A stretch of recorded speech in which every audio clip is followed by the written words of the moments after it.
My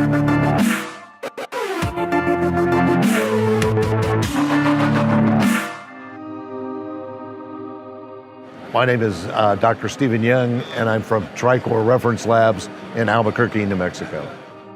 We do the full gamut of laboratory testing to support 14 hospitals in the state of New Mexico.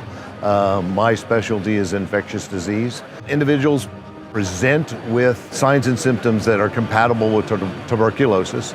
They subsequently get tested.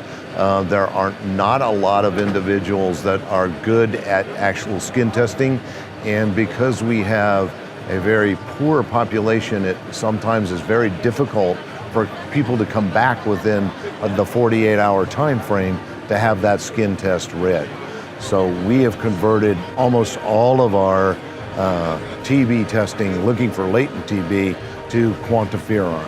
And so we have used a QuantiFERON not only to test those individuals with signs and symptoms that are compatible with tuberculosis, but also to do our infection control programs within the hospital, since all of the healthcare workers who do run the risk of being exposed to active TB cases actually get screened by QuantiFERON as opposed to skin testing.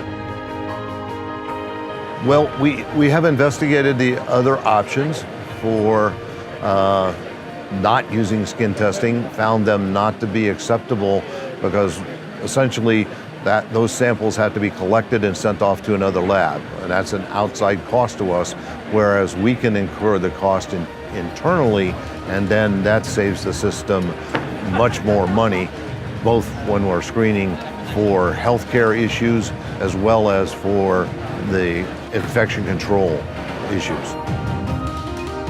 I believe that by quickly identifying individuals that have a potential of having latent TB, treating them appropriately, you reduce the possibility of the spread of the organism, particularly if those individuals get into an immunosuppressive situation where latent TB becomes activated and then becomes an infection control process. QIAGEN. Sample to insight.